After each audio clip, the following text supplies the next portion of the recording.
With insurance, it's very challenging to have a policy that provides a death benefit and an investment. If you have both of those, if the policy is trying to do both of those, it's not going to work. And that's because the cost of insurance continues to go up.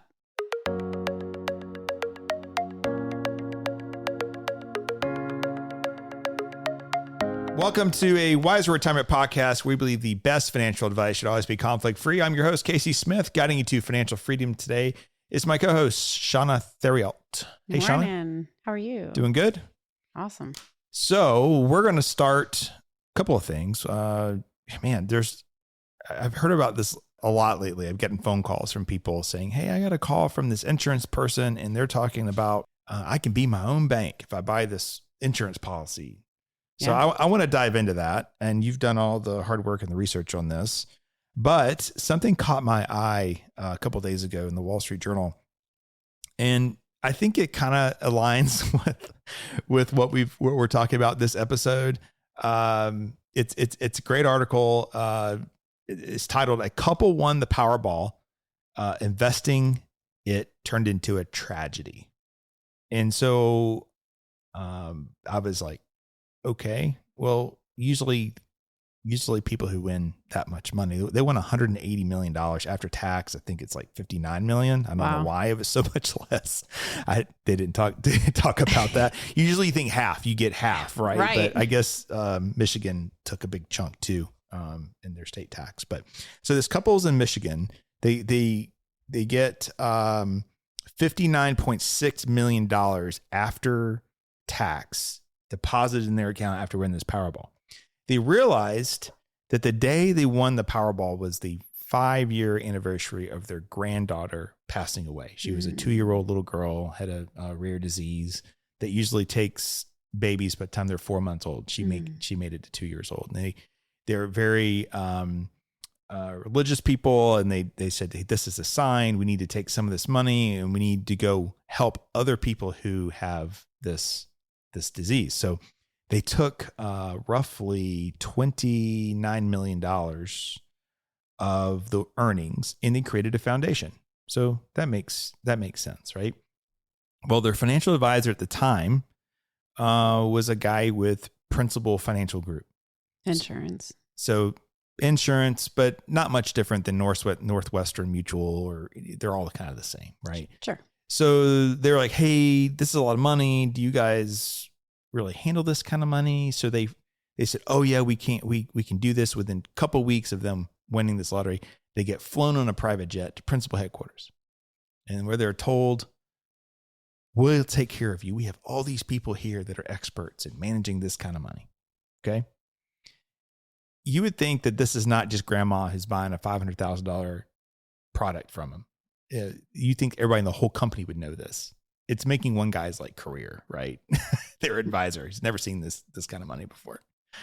So what happens is the advisor immediately takes, it was $26 million they put into the charity. They immediately takes $18.9 million of their money and places it into an annuity for the charity. So when you think about a nonprofit, what does it do?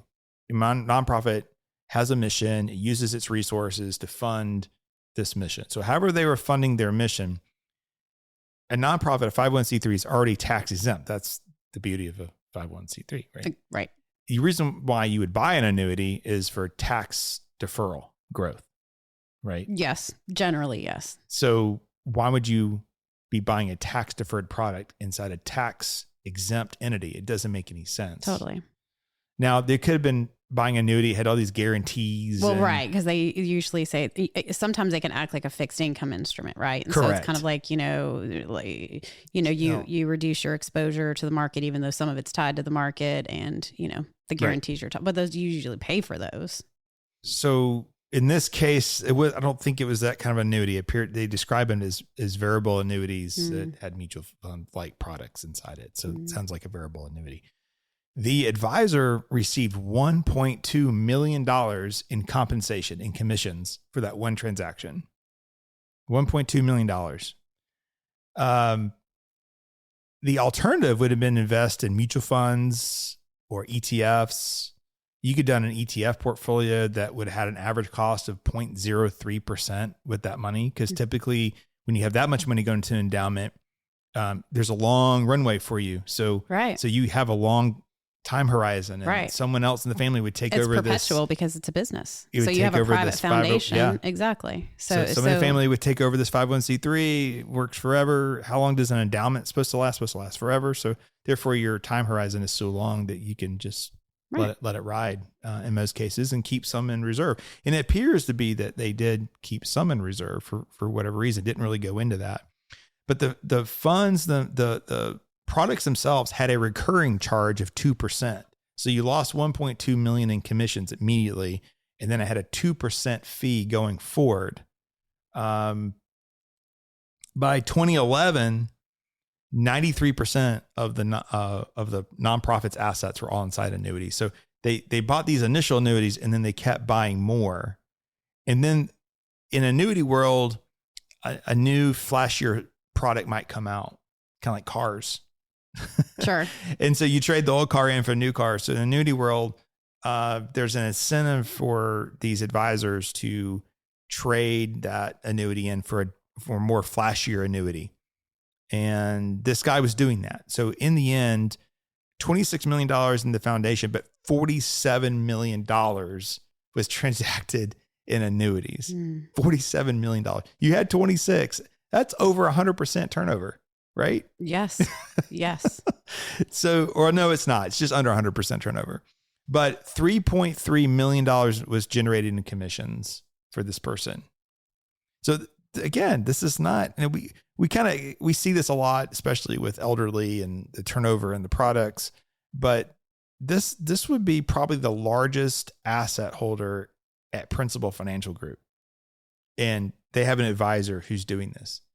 So in the end, what's happened is the advisor was eventually terminated, but it took took years for that to happen. The family sued. They won a $7.3 million settlement, which is, that doesn't happen, guys. Right. I mean, these products are so locked in. You sign so many things. That does not happen. There's some local advisors here in Marietta that we kind of know, and I know kind of the more dirty ones that have judgments against them, which is like $15,000 or $20,000, and they work at Wells Fargo, they work at Edward Jones, So I know these people, right? Yeah. And I know how hard it is for someone to keep pushing to get to that point. And I know how easy it is for an advisor to negotiate what's put into the final report, right? Well, to get a $7.3 million judgment is just gross negligence, which the government, talks about in their the article. in the article. But it's Pinnacle denies that they're really, that no one has the minutes to the meeting of when they first met, when they were flown in a private jet. nobody, which that goes back to like client gifts, right? You think that'd be a violation of client gifts? Maybe, but if you're with them, that, then they have, you have this family that obviously didn't really, just didn't really understand what was being offered, and they trusted a person. Then you have a company that failed, and that's what the article talks about. There's failed oversight between the company and the advisor themselves. Yeah. And so, there's E&O insurance for all this stuff. I'm sure Pinnacle is not going to pay. It's going to pay very little of that 7.3. But the point being is this industry, our financial service industry, gets wrapped into so many different facets of what is a financial advisor. Right. And so we have people think that this guy is a financial advisor. This guy was never a financial advisor. This guy is a salesperson who's selling a product. If you're working with an advisor at a Northwestern Mutual, at a financial Pinnacle Financial Group, thank you. If you're working at any of these big insurance companies, MetLife, Mass Mutual, these are not financial advisors. Even if they're a CFP, they're not a financial advisor. They're salespeople. That's how they're regulated. They're regulated as salespeople. Mm-hmm. Yeah. Where fiduciary fee only advisors are real advisors. Well, they sit on the same side of the table as you, and they're not selling product. Correct. And you also have this weird world, which is the majority of it, because the majority of people I don't think work at insurance companies. They work at Merrill Lynch. They work at, and that's a whole, they could have product salespeople at Merrill Lynch, or you could actually have a fiduciary advisor at Merrill Lynch in the private wealth section. Yeah. So it's very confusing. It is confusing. Government has done nothing to be able to level the playing field. The solution is very simple. Product should never pay the advice giver. Right. Whatever product you're using should never, ever pay the advice giver. Only person that pays the advice giver is directly from the client. That's how you solve it. It's never going to happen. It's already happened in China, Australia, and the UK. You can't have products paying the advice giver. Here in the United States, it's not that case. Right. So only 4% of our industry operates in a manner of which Wiser Wealth does. In fact, we just got an award, expertise.com. It sounds kind of hokey. What is expertise.com? These people, what do they call it? The silent shoppers or the secret shoppers. So there was a prospect at some point that came through our firm that was with expertise.com. Interesting. And they were just grading us. Oh, isn't that crazy? Good. No, that's good. But yeah, there's a list of, I think 14 firms. We're one of them in the Metro Atlanta area. And every one of those firms, I know those people, and I'm like, that's a good firm. That's a good firm too. Yeah. That's a good firm. Yeah. But anyway, the point is that when you sit across the table from an insurance person, they have one agenda. That agenda is to sell you product. Clearly, in this example, that's what's happening, and this happens all the time, but just not at these big numbers. It happens with everyday people. Well, and I would like to think, honestly, I believe in the good in people, and people who sell insurance, they solve problems with insurance. People that sell stocks, they sell problems with stocks, so right. I would like to think that they, didn't come at it to try to be nefarious. But honestly, people who only manage assets are just trying to get assets under management. Yeah. Yeah. Right. You have to have multiple tools, and you have to set up a company to where there's very little. I think there's always going to be a conflict of interest, but there's very little conflict, right. Very little friction between what the advisor can do for you and how they get compensated. Yeah. And what's best for you. Exactly. But yes, insurance sales has its purpose. People 100%. Need term life insurance. They do. And there are some places where permanent products, and we're going to talk about that, are appropriate. It just depends on the situation. I've seen it be appropriate when you're doing, I don't know, if you have a second marriage and you want to make sure that you leave this amount to children or a spouse or something, a permanent life insurance policy is appropriate, because you can't get a term because you don't know when you're going to pass away. It should be designed by a person who's not getting compensated to sell the product. You still have to go pay somebody to buy it in a commission, but the person who designed the strategy should be a person who's not being compensated by that product. Mm-hmm. Well, that's just the way the industry is. I mean, it's the same thing with mutual funds and brokers, and they have, loads and all of that. So Correct.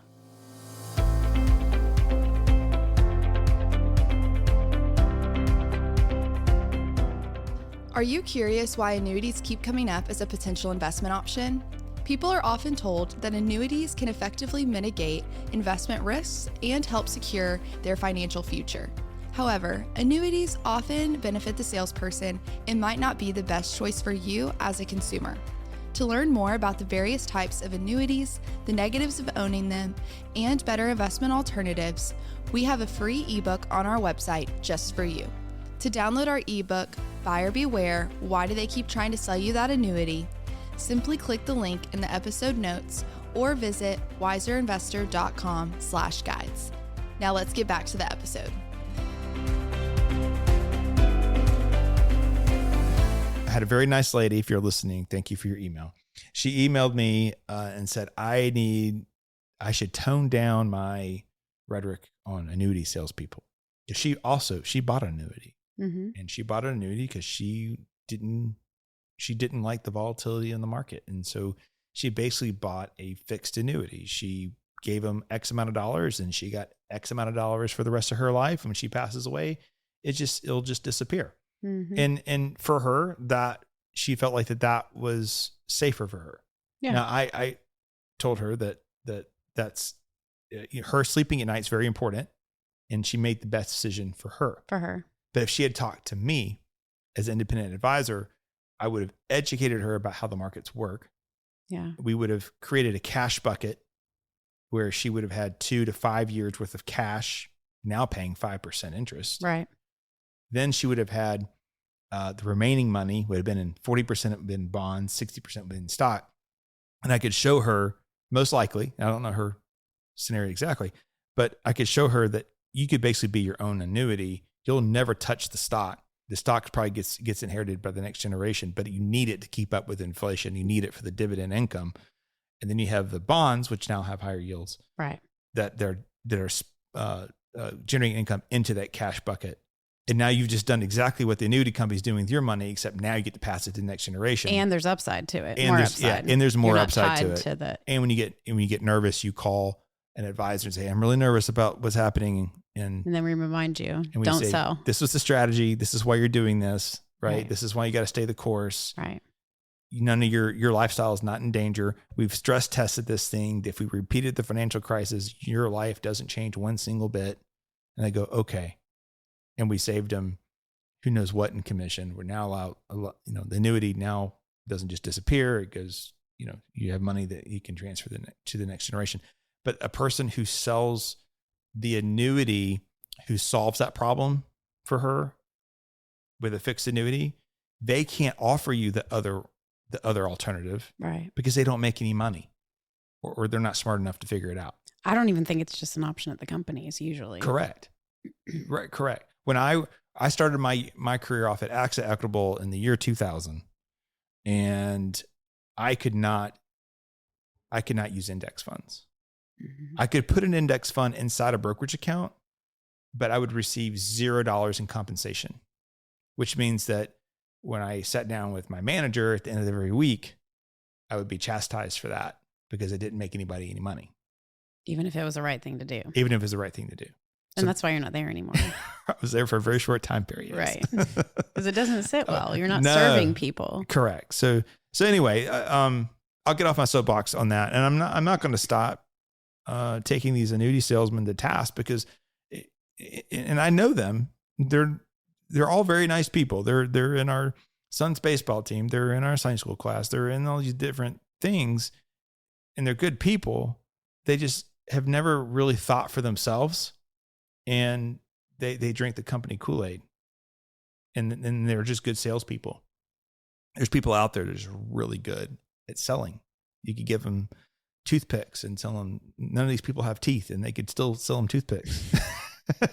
Right. Yes. So there's a lot of people who are good at connecting with other humans, and therefore they're naturally good at moving products. So, again, it's a fault in our industry, and I'll shift it back to whole life insurance. So there's this concept that you can buy a whole life insurance policy, and you can put money into the cash account, and over time, if you needed to pull money out, you can do so. And they tell you that it doesn't cost you anything, or there's no tax involved in pulling it out. Where if you put money into like an IRA, you're going to pay income tax when you pull it out in the future. I have had both those statements are true. Yes, both those statements are true. They're half truths. A better way to handle it? They're half truths. I've had this strategy pitched to our airline pilot clients, saying that they shouldn't save any money into their 401k. They should put all their money into this strategy. I have had a doctor that was told put $5,000 to $10,000 a month into this policy. Don't save in your 401k. Don't put money anywhere else. Just put it into this policy. And it's like this huge solution. So I emailed you and I said, hey, Shauna, this keeps popping up. Sure. Right. So let's use your CPA, CFP background. I'm not a life insurance expert. Tell me what but we tapped into some life insurance experts. We did to do this. And it is, the be your own bank philosophy. There's books written on this. And so, it's just really interesting. We're having clients say, what if I wanted to buy real estate or buy something, I can pull money out of this life insurance policy and it's my money and I'm borrowing for myself and it's tax-free and fee-free and all of this. Well, sort of, but not really. And so there's a couple different things. So with insurance, it's very challenging to have a policy that provides a death benefit and an investment. If you have both of those, if the policy is trying to do both of those, it's not going to work. And that's because the cost of insurance continues to go up. Right. Okay.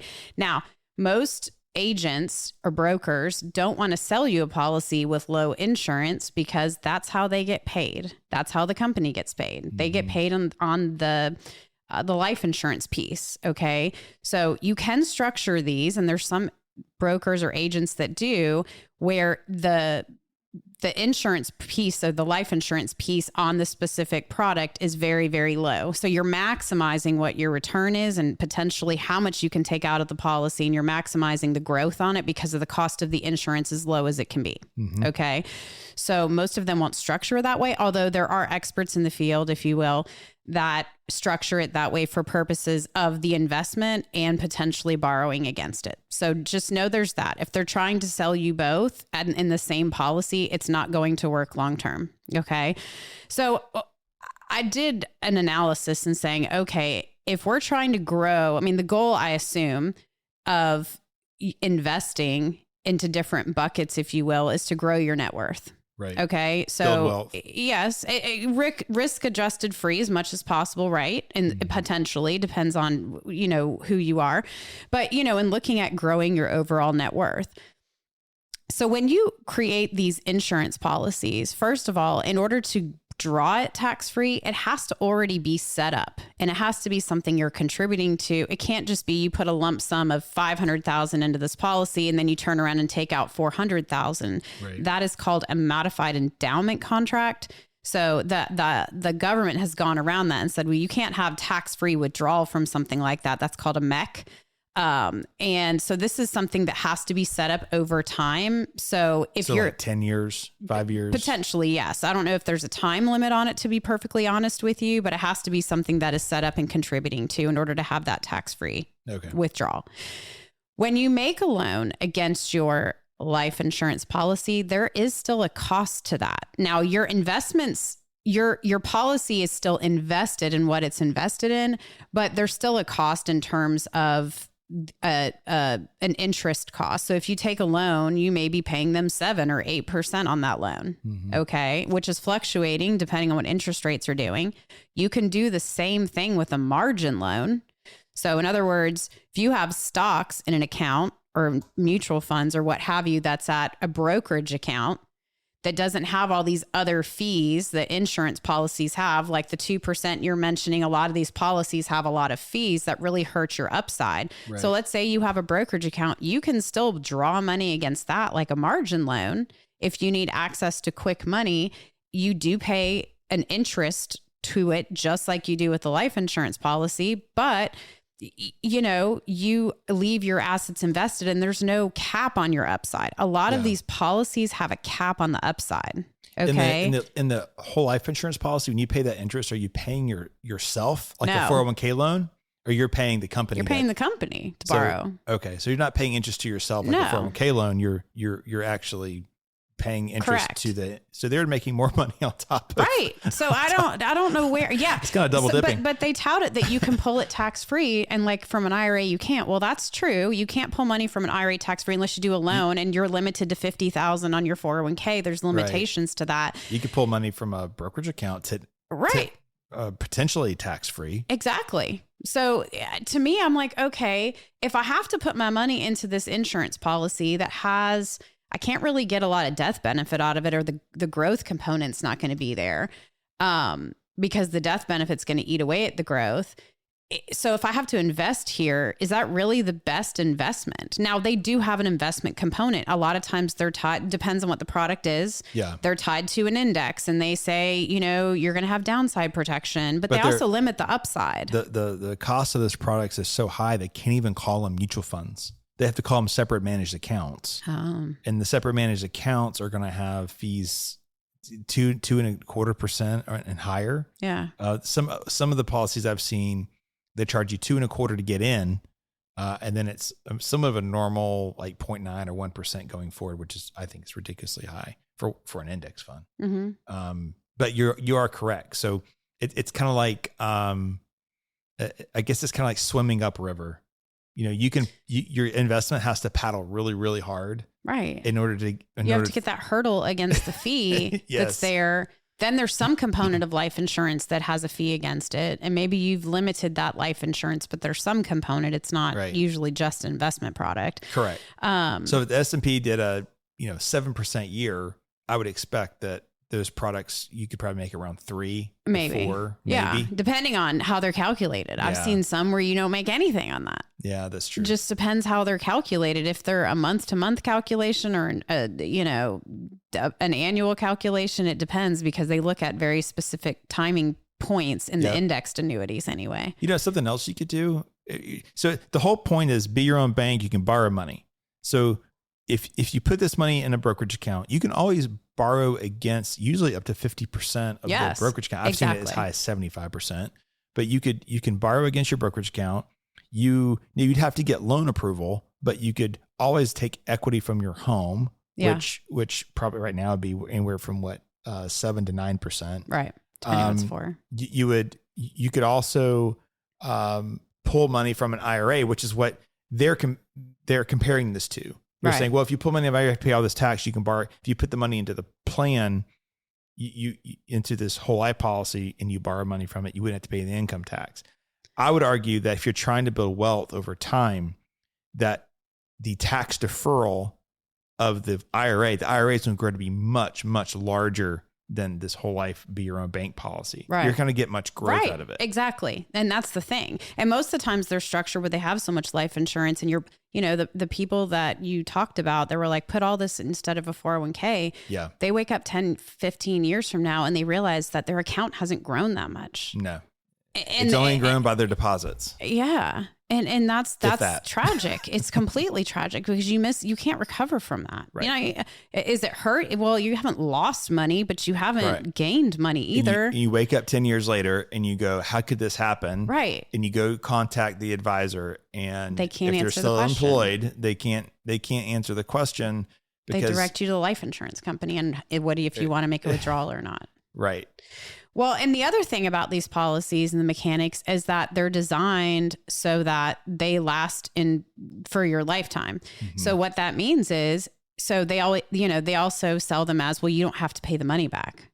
Well, that's true. So you could have a perpetual loan, if you will, on that. True. But the second you let that policy lapse, all of those taxes are due on that. It's like closet back and saying that's a taxable thing that you pulled it out. So your death benefit is going to be reduced by the amount that you owe. Yes. Or you could run into a situation where there's not enough cash, and in your older years, the cost of the life insurance is going to be really increasing. Mm-hmm. So the policy become defunct. Yeah. And then you would owe the tax on what you borrowed, and you don't have a life insurance policy anymore. And I know it's being sold as, or talked about as, doing be your own bank to buy investment real estate. And I'm sitting here like, okay, I literally ran numbers to show being extremely fair, giving a return to the returns on the life insurance side versus what you could get in say, a brokerage account, or leaving your money invested there over time. And to me, if I'm doing real estate, leveraging is not always a bad thing when you're doing real estate, when you're doing real estate investment, depending on what the interest rate is and the cash flow, you have to look on the total return of the investment itself. Right. But I'm sitting here going, okay, I can deduct the interest on Schedule E as a real estate property. It's usually a fixed cost that I know what it is. Whereas if you're pulling from a life insurance policy, not only is the assets that are in there really limited on the upside overall growing my net worth, but then that's a floating rate too, right? And where do you deduct that? Maybe you can deduct it, but I would think being able to get a deal and understand the parameters of what your total return on the investment is, I would want to know those costs going into it. And I wouldn't want to hurt my upside to be able to borrow. Now, the articles that I saw online about this, they were like, well, if you have a credit card paying or charging you 24%, maybe you should borrow from your life insurance policy to pay that off. Oh, okay. Yeah, I guess that would make sense. But to me, if someone has that much credit card debt, they don't need to be in a life insurance policy. And I'm not that life insurance policy. Yes. No. And I'm sitting here also thinking, as a professional that's been in the industry the same as you, I wouldn't want all my money in a life insurance policy. I wouldn't want all of my money in a retirement account. I would want a mix of both retirement accounts and brokerage money so that I have options in retirement, so that right. Correct. Every time I pull something out of a retirement account is taxable. So it's great to have a mix of both, but I wouldn't want it tied up in a life insurance policy where I don't have control over that. Right. Yeah. In their illustrations, they always use these extreme examples. Like, it's better to borrow from your plan than it is to use a 24% credit card. I'd say if you have to use a 24% credit card, right, you need a new plan. You need a new plan. Exactly. I mean, but everyone has life happen, and I get it, and it gets confusing on right. what to do. I saw that in the MetLife is offered. I know Delta Pilot's a GVUL policy, and I saw it in their brochures. It makes sense from a tax component to use that only as like the last resort, like you've gotten everything else taken care of. But their examples were extreme. And then when it came to the cost and growth of investment, there is no chart or anything to be found because it's ugly. It doesn't look good. Mm-mm. So the only way that a policy like that would work is if you're able to defer money into it and you're saving, you're in the 37% federal tax bracket plus, your state usually 5, 6, 8% right. from where you live. That's where it starts to make sense after you've done a whole laundry list of other things. But you read these brochures, you talk to the people on the phone, and they give you these, either they don't answer the question because it's bad for you, or they give you these extreme examples. Well, maybe the extreme examples are the only time it works. Well, no. That's my point. Yeah. Yes, that's the only time it works. Okay, it makes sense in this one scenario, and that's true of a lot of things. Or maybe they give extreme examples just to differentiate. Because why would you go through all of this if it's very small margin of return? Correct. Which is the answer. Correct. It's such a small margin of return, and usually it's not a good return. Again, some positives to maybe doing a strategy like this. Typically it's people that already have a lot of assets. Yes. So for example, we see this all the time. You marry somebody 10, 20 years younger than you. Yeah. It's crazy. The 20-year part. But you marry someone who's 20 years, you fall in love with who you fall in love with, right? So you're going to be dead a long time before the spouse is dead, most likely, statistically, right? Right. So you could purchase a whole life insurance policy. So it allows you to spend down your assets in your retirement comfortably, knowing that there's this policy over here that when I die, she's going to get a new, or he is going to get a new influx of cash. Right. Okay. It's expensive, super expensive, because you're typically not doing it till you're older. But that's where a strategy of a whole life insurance policy makes sense to me. Or for estate planning. Or that your estate's going to be paying $500,000, $1 million in estate tax. So you go ahead and purchase a policy now because you're buying it maybe 50 cents on the dollar.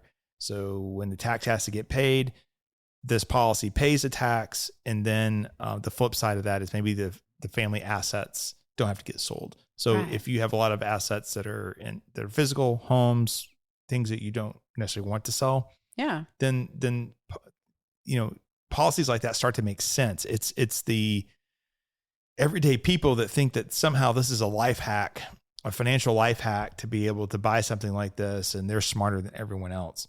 And the reality is that no, you just got duped by a guy or gal who gets paid a commission to sell a product. That's the reality. Yeah. And they have a very compelling story pitch to sell their product, because they can talk about, I guarantee. Right. I can also guarantee them they won't make any money, but yeah. If something has a guarantee, it's probably a very small guarantee. Yes. And how do you think the insurance company makes money? They make the money by taking your money and throwing it into something like the S&P 500 and investing it, knowing that over time they're going to come out just fine, pending a 2008 or something like that, right? Mm-hmm. And therefore, And then they go under.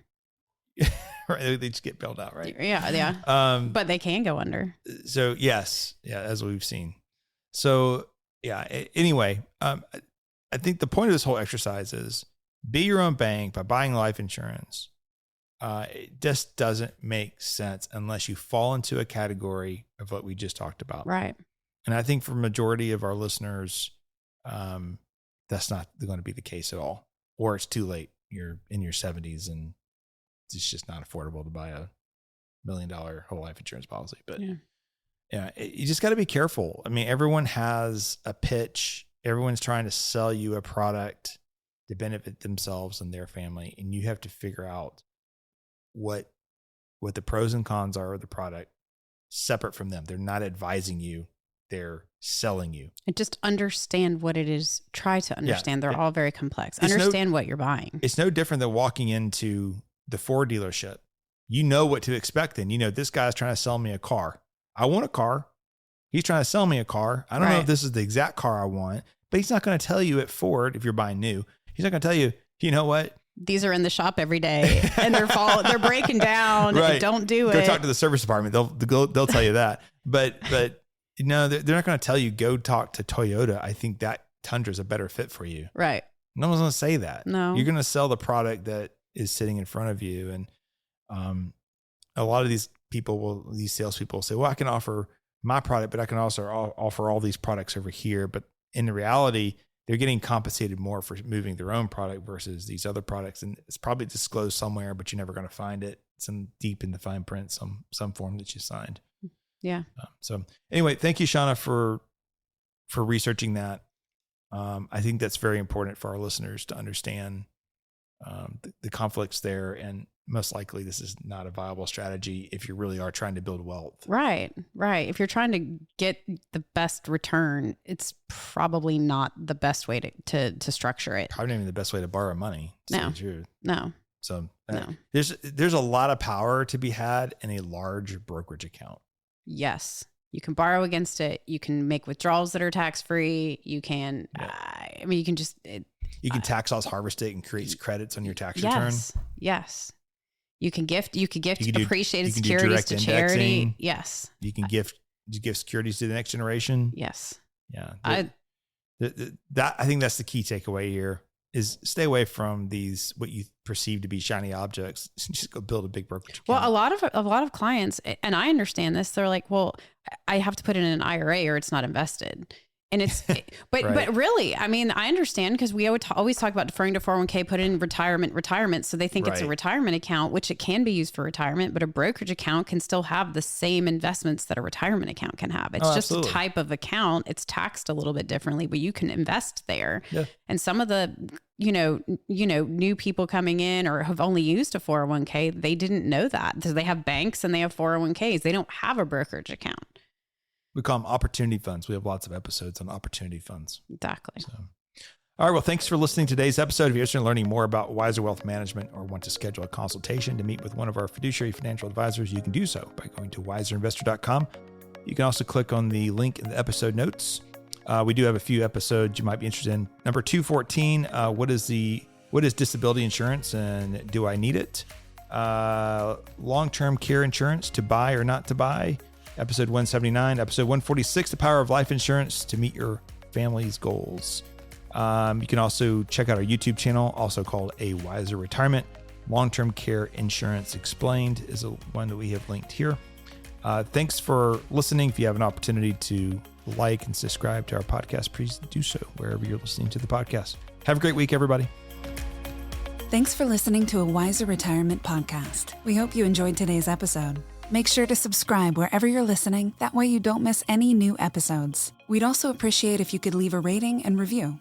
If you have any questions about anything that was discussed today, head to wiserinvestor.com and reach out. This episode was produced by Rachel Dotson. This podcast is strictly for informational purposes only and is not to be considered as investment advice or solicitation to buy or sell any financial products, securities, digital assets, or any other investment vehicles, or a basis to make any financial decisions. Wiser Wealth Management Incorporated is a registered investor advisor with the SEC. The host and/or guests may personally own securities, digital assets, or other investment vehicles mentioned on this podcast. Neither the host nor guests of the show are compensated for their participation, and no referral fees are paid to or received by any host or guest for clients, listeners, or similar interests. Investments involve risk, and unless otherwise stated, are not guaranteed. Be sure to first consult with a qualified financial advisor, tax professional, insurance professional, and/or legal professional before implementing any strategy discussed herein. Past performance is not indicative of future performance.